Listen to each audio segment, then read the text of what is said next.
सुप्रभात पिलामाने मो भक्त बंधु बारिक सीआरसीसी बड़मौदा सरकारी उच्च प्राथमिक विद्यालय आज शिक्षण कार्यक्रम को तुम मान स्वागत करुच्ची। पिलामाने आज आम अक्षांश द्राघिमा विषय पढ़ा। तुम्हें जानिछ ए पृथ्वीर आकार विराट ए विशाल पृथ्वी को आनी टेबुल उपरे रखी तो तुमको देखई हेबनी किंतु कथारे अच्छी जदि आम हाथी को पकेट रे पुरई पारिबानी हाथीर गोटे छोट मॉडल बा छोट प्रतिरूप को तो पकेट रे रखी हब ताले ठीक अच्छे पिला माने आज आम विशाल पृथ्वीर एक छोट मॉडल जहाँ को आम ग्लोब बोली कहूँ तारी साहाय्य आम अक्षांश और द्राघिमा विषय जानवा। तारे पिला माने ये एक पृथ्वीर मॉडल एक प्रतिरूप पिला माने जे कौनसी मानचित्र बा ग्लोब अध्ययन करने पूर्व आम दिग विषय निहाती जानवा दरकार। पृथ्वीर ये जो मध्य भाग में जो रेखाटी तुम देखुच वृत्ताकार रेखाटी यार ऊपर अंश को कहते उत्तर दिग। ग्लोब रो ऊपर पाखटी होउचे उत्तर दिग एवं ग्लोब रो तल पार्श्वटी होउचे दक्षिण दिग। सहीपरि तुम्हें जेपरी बसी ए भिडियोटी को देखुछ तुमर डाहाण हाथटी जे पार्श्व रहा यही पार्श्व रही या कहते पूर्व दिग एवं तुमर बाम हाथटी जो पार्श्व रहा यही पार्श्व रही कहते पश्चिम दिग। यही पृथ्वीर मॉडल को जब तुम्हें देखुछ या तुम्हें अनेक गार को देखुछ। पिला माने वर्तमान यही मॉडल टी को देख कौन देखुच जाल परी गार नुह कि पृथ्वी पृष्ठ यही परी जाल परी गार बा रेखा सब रही। देख किछि गार बा रेखा वृत्ताकार रे टणा जाइछ वृत्ताकार एवं किछि रेखा ऊपर तल बा कहवा उत्तर दक्षिण होकर टणा होइछि। ताहले तुमे दुई प्रकार रेखा देखिबा पई पाउछ।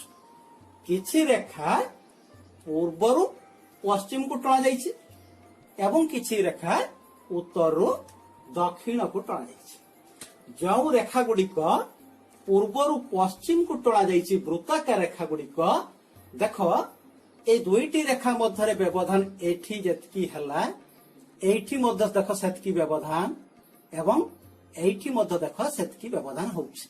या अर्थ ए दुईटी वृत्ताकार रेखा परस्पर को छेद करिवे नहीं।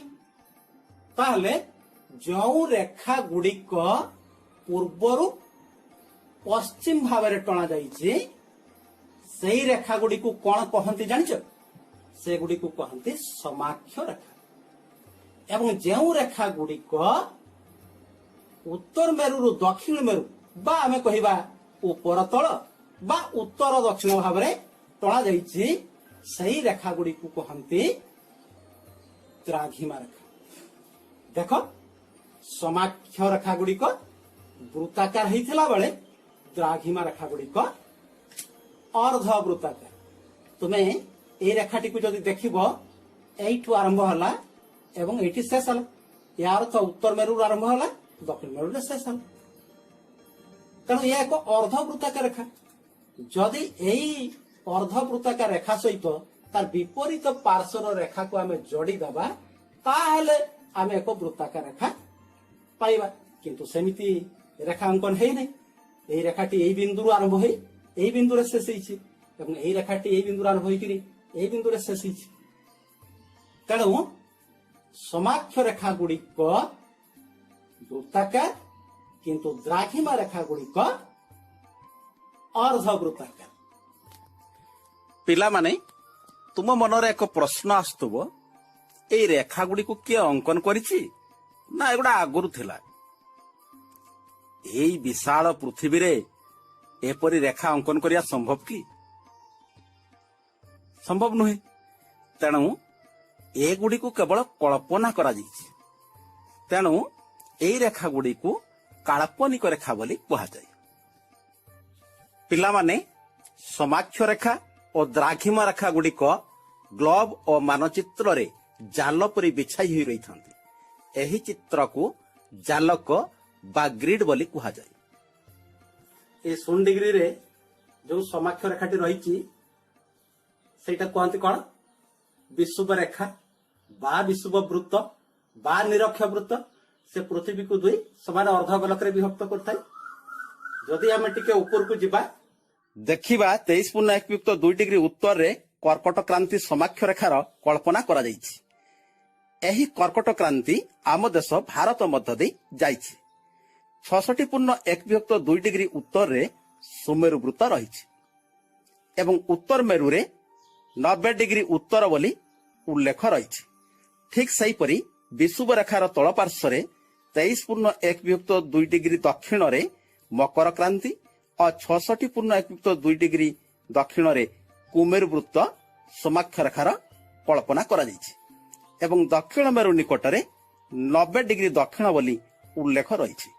ପିଲାମାନେ କେବେ ଚିନ୍ତା କରିଛ 0 ଡିଗ୍ରୀ 23.1 ଡିଗ୍ରୀ ଉତ୍ତର 66.1 ଡିଗ୍ରୀ ଉତ୍ତର 90 ଡିଗ୍ରୀ ଉତ୍ତର ସେହିପରି 23.1 ଡିଗ୍ରୀ ଦକ୍ଷିଣ 66.1 ଡିଗ୍ରୀ ଦକ୍ଷିଣ 90 ଡିଗ୍ରୀ ଦକ୍ଷିଣ ଏହି କୋଣ ଗୁଡ଼ିକ କେଉଁଠି ସୃଷ୍ଟି ହେଉଛି?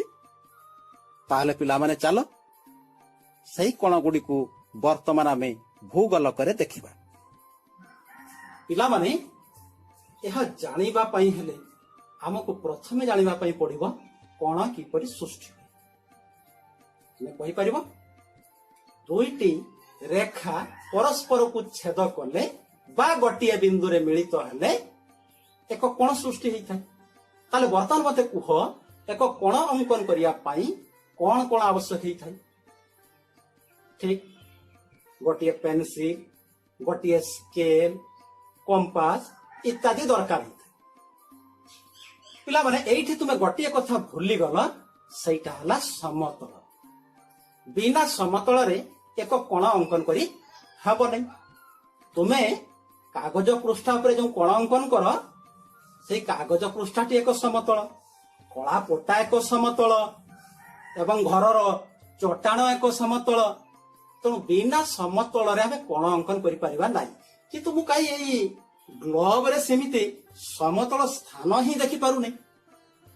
ତାହେଲେ ପିଲାମାନେ ଦେଖ ଏଇ କୋଣ ସବୁ କୋଉଠି ସୃଷ୍ଟି ହଉଛି ତାହା ଜାଣିବା ପାଇଁ ହେଲେ ଆମକୁ ପୃଥିବୀ ଭିତରକୁ ପ୍ରବେଶ କରିବା ପାଇଁ ହିଁ ହେବ, ପୃଥିବୀ ଭିତରେ ପଶିବା ପାଇଁ ହିଁ ହେବ।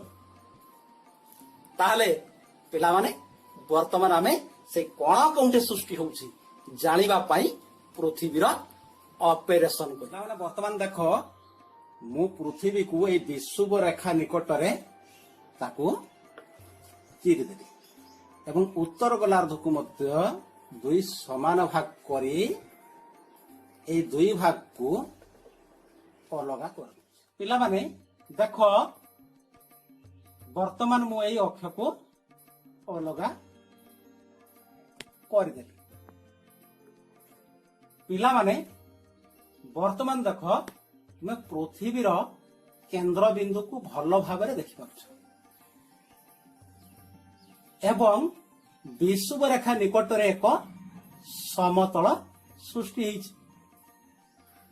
ଏହି ସମତଳ ଉପରେ ମୁଁ ଏକ ରେଖା ଅଙ୍କନ କରୁଛି।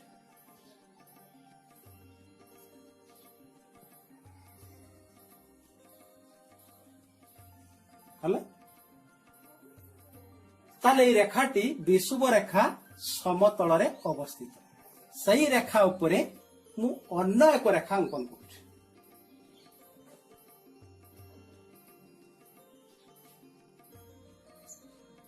ପିଲାମାନେ କୋଣ ସୃଷ୍ଟି ହଉଛି କି? କୋଣ ସୃଷ୍ଟି ହଉ ନାହିଁ।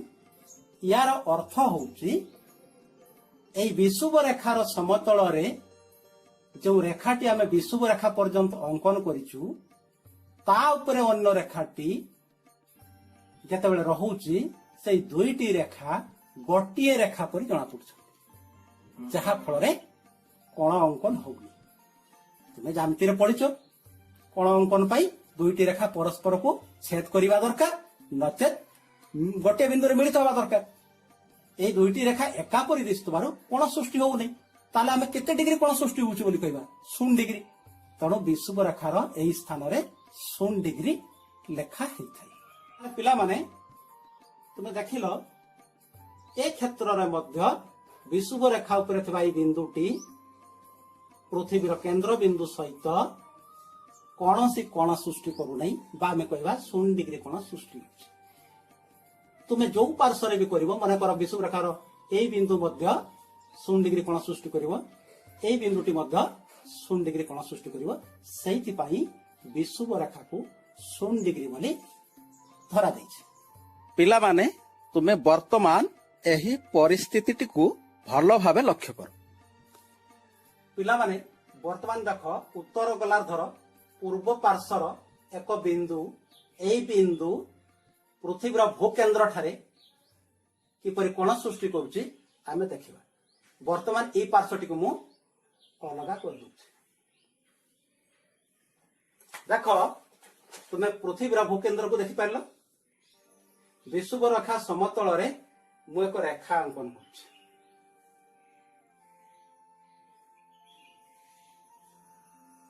ରେଖା ଅଙ୍କନ କଲି। ବର୍ତ୍ତମାନ ଦେଖିପାରୁଛ ଏକ କୋଣ ସୃଷ୍ଟି ହେଉଛି। এই কোণটিକୁ ବର୍ତ୍ତମାନ ଆମେ ପ୍ରଟ୍ରାକ୍ଟର ସାହାଯ୍ୟରେ ମାପିଦେବା।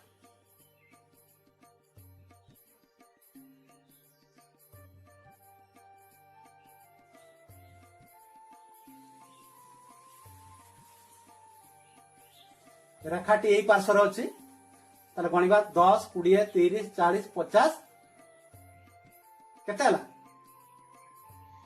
60। ତାହେଲେ ସେହି ସ୍ଥାନର କୌଣିକ ଦୂରତ୍ୱ ହେଲା କେତେ 60 ଡିଗ୍ରୀ। କାରଣ ସେହି ସ୍ଥାନଟି ଭୂକେନ୍ଦ୍ର ଠାରେ ବିଷୁବ ରେଖା ସମତଳରେ 60 ଡିଗ୍ରୀ ପରିମାଣର କୋଣ ସୃଷ୍ଟି କରୁଥିଲା। ଠିକ ସେହିପରି ଅନ୍ୟ ସ୍ଥାନର ମଧ୍ୟ ଆମେ କୌଣିକ ଦୂରତ୍ୱକୁ ନିର୍ଣ୍ଣୟ କରିପାରିବା। ପିଲାମାନେ ବର୍ତ୍ତମାନ ଦେଖ ଏଇଟା ବିଷୁବ ରେଖା, ବିଷୁବ ରେଖା।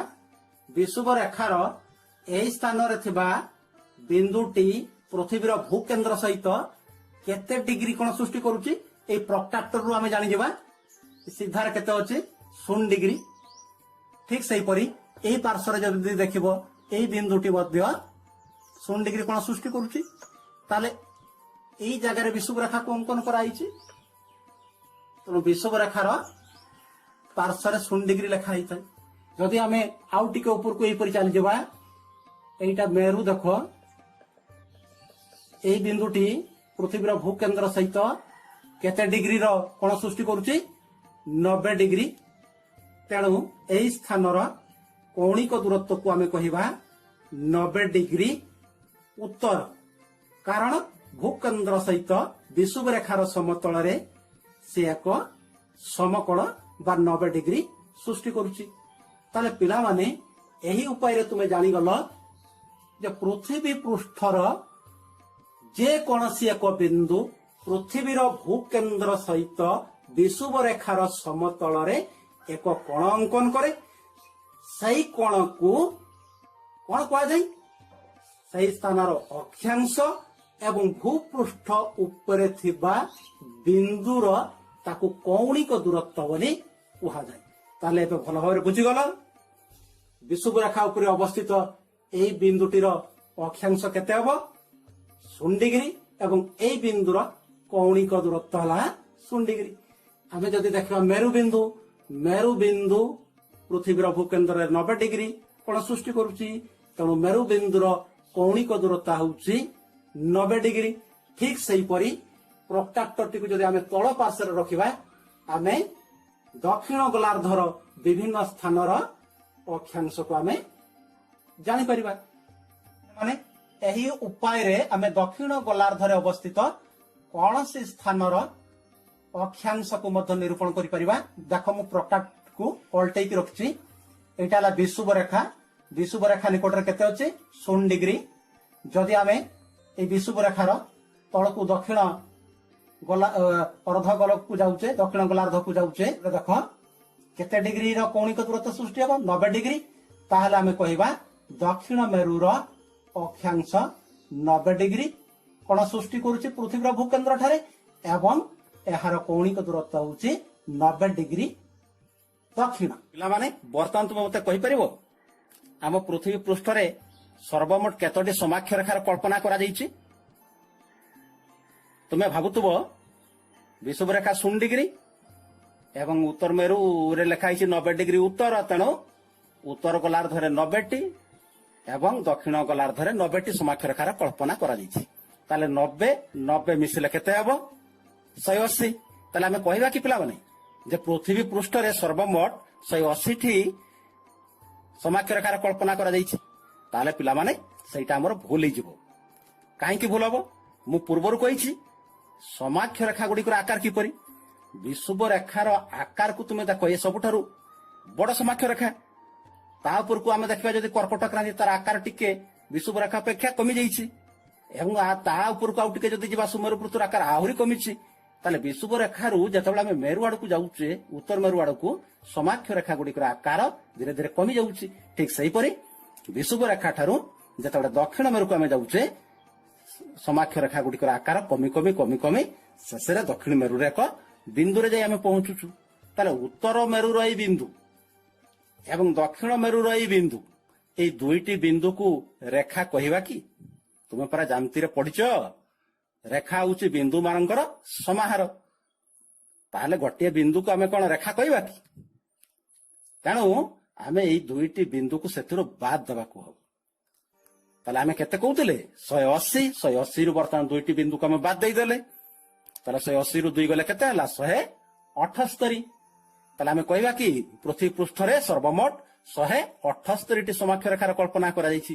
पिला माने सेटा मध्य भूल ही जिवो कारण तुमे जतले उत्तर गोलार्धर समाक्ष रेखा गुडी को गणिछ 1 डिग्री रे गोटे 2 डिग्री रे गोटे ए परि गणी गणी 90 पर्यंत जाईछ ताले तो तुमे विषुव रेखा को गणी ना। ठीक सही परि विषुव रेखा रु जतबेले दक्षिण मेरु आड़ को जाईछ समाक्ष रेखा गुडी को 1 डिग्री रे गोटे 2 डिग्री रे गोटे 3 डिग्री रे गोटे ए परि गणी गणी 90 पर्यंत जाईछ विषुव रेखा तो गणी ना हो। ताले तो पृथ्वीर सबुठारु बड़ समाक्ष रेखा ताकू आमे बाद देई देले तेणु वर्तमान तुमे कहि परिबो आम पृथ्वीर सर्वमोट केतोटी समाक्ष रेखार कल्पना करा जाईछि केते हितेला 178। वर्तमान विषुव रेखा को सेथिरे जोड़ दबा केते हबो 178 आ 1 मिसला हबो 179। ताले पिला माने बे जानि गलो पृथ्वी पृष्ठ रे सर्वमोट 179 टी समाक्ष रेखार कल्पना करा जाईछि। अक्षांश काहाकू कहंती? भूपृष्ठ रे अवस्थित कौनसी स्थान भूकेंद्र ठारे विषुव रेखा सहित जेउ कोण सृष्टि करे ताहाकू सही स्थानर अक्षांश कुहा जाय। भूपृष्ठ रे एही दूरत्व को कौणिक दूरत्व कुहा जाय। ताले पिला बारे तुमे आज जानि गलो अक्षांश कोन? तुमर मन रे पूर्व जो संदेह थिला बोधवे से संदेह किछि मात्रा दूर हितबो। तुमे जतले ऊपर श्रेणी को जीव अक्षांश विषय आहुरी अनेक कथा जानिबो। ठीक अच्छे आज तो समय हो जाइए आसंता काली आमे द्राघिमा विषय आलोचना करिबा देखिबा द्राघिमा कोनटी कोठी सृष्टि होउची ताले पिला माने रहउची। धन्यवाद। पिला माने वर्तमान तुम पई प्रश्न 4टी संभाव्य उत्तर मध्यरु ठीक उत्तरटी को बाछो। 1 नंबर प्रश्न पृथ्वी पृष्ठ रे केतोटी समाक्ष रेखार कल्पना करा जाईछि?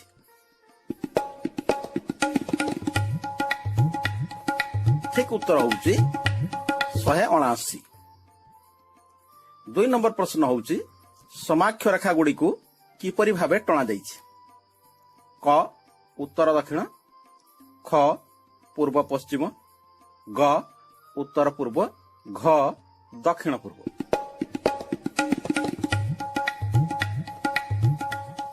ठीक उत्तर होउची पूर्व पश्चिम। पिला माने तुमे एही प्रश्न गुडी को घरे करिवो। 3 नंबर प्रश्न होउची अक्षांश काहाकू कुहा जाय। 4 नंबर प्रश्न होउची पृथ्वीर एक चित्र अंकन करी सेथिरे मुख्य समाक्ष रेखा गुडी को दर्शाओ। एवं 5 नंबर प्रश्न होउची ମାଟିର ଏକ ବଲ ତିଆରି କରି ଭୂକେନ୍ଦ୍ରରେ ଭୂପୃଷ୍ଠ ଉପରେ ଥିବା ସ୍ଥାନର କିପରି କୌଣିକ ଦୂରତ୍ୱ ସୃଷ୍ଟି ହୁଏ ନିଜେ ପରୀକ୍ଷା କରି ଦେଖ। ପିଲାମାନେ ଏହି ପ୍ରଶ୍ନଗୁଡ଼ିକର ଉତ୍ତର ତୁମେ ଘରେ ଲେଖିବାକୁ ଚେଷ୍ଟା କର। ଯଦି ତୁମକୁ ଅସୁବିଧା ହୁଏ ଭିଡିଓଟିକୁ ପୁଣି ଦେଖ।